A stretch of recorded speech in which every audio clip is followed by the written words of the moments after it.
sebuah prinsip dan kematian seorang profesor tua. I announce justice triumphant. I announce uncompromising liberty and equality. Walt Whitman. Beberapa waktu yang lalu, Profesor Dr. Sukirno telah meninggal dunia di RSPAD. Profesor Dr. Sukirno adalah guru besar FKUI dan juga Ketua Umum HIS, organisasi sarjana yang berafiliasi dengan PKI. Telah beberapa waktu profesor tua ini sakit. Ia minta dokter, tetapi tak ada yang mau mempedulikannya.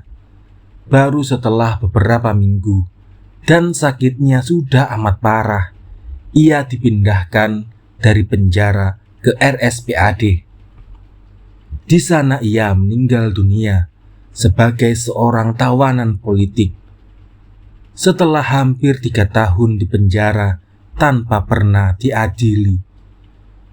Pemakamannya adalah pemakaman yang baik. Sejumlah dokter bekas muridnya dan mahasiswa FKUI yang berjaket kuning datang.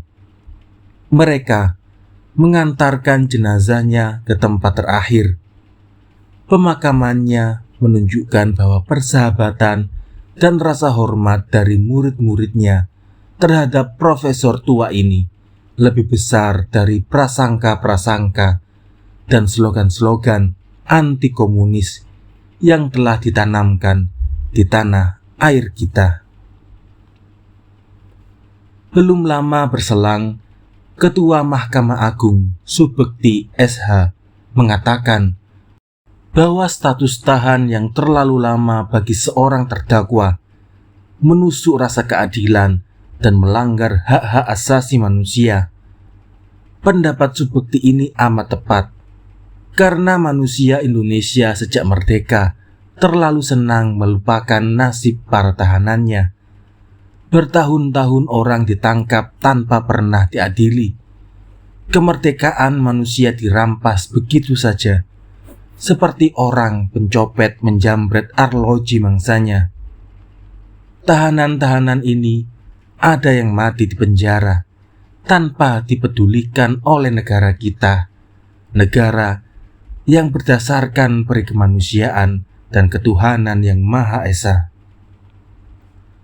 Orde Lama di bawah Soekarno di samping termasyhur karena korupsi dan dekadensi moral, pemimpin-pemimpinnya terkenal pula sebagai pemerintah yang tidak menghormati hak-hak asasi manusia. Dia seenaknya menangkap lawan-lawan politik, membenamkannya dalam penjara, dan tidak pernah diadili. Alasannya demi kepentingan revolusi. Dan salah seorang dari tawanan politiknya meninggal dunia dalam status sebagai tahanan, yaitu Sultan Syahrir. Kematian Sultan Syahrir menggugah rasa keadilan banyak orang. Dan pada waktu pemakamannya beribu-ribu pemuda, mahasiswa, dan rakyat mengantarkannya sebagai tanda protes terhadap perlakuan yang tidak adil dari seorang presiden terhadap salah seorang rakyatnya. Ketika Syahrir mendapat serangan yang pertama dan pingsan, para penjaga membiarkan untuk 24 jam lamanya. Dokter tidak dipanggil. Komandan yang petugas RTM waktu itu tidak menghargai Syahrir yang sakit. Lepas dari setuju atau tidak setuju dengan ide-ide politik Syahrir, banyak kaum cendekiawan Indonesia menyalahkan Soekarno karena Soekarno menangkap orang, menahannya, dan tidak mengadilinya bertahun-tahun. Kedua adalah karena Soekarno tidak memberikan perlakuan yang wajar pada tawanannya. Lain soalnya jika kita ingin menggunakan peristiwa Syahrir hanya untuk kepentingan politik anti BK. Saya anti Soekarno sejak zaman pra-Gestapo. Karena itu saya mengecam tindakan-tindakan Soekarno terhadap tahanan-tahanan politiknya. Tetapi lebih daripada itu, saya kecam Soekarno karena tidak menghormati hak-hak asasi manusia. Apa yang dialami Syahrir kini terulang lagi pada Profesor D. Sukirno. Syahrir ditahan atas nama revolusi, Sukirno ditahan atas nama anti komunis. Tetapi pola-polanya sama, walaupun situasi politiknya berbeda 180 derajat. Dan karena itu pula lah meninggalnya Profesor Dr. Sukirno dalam tahanan, seperti juga Syahrir, adalah manifestasi dari ketidakmampuan manusia Indonesia untuk menegakkan prinsip yang adil terhadap para tahanan. Ketika Syahrir meninggal dunia, saya membuat komentar di Radio Ampera. Saya nyatakan bahwa apa yang telah terjadi tidak dapat dicegah, tetapi untuk masa depan kita harus mencegah terjadinya penahanan orang yang lama tanpa diadili, dan beberapa di antaranya mati dalam penjara.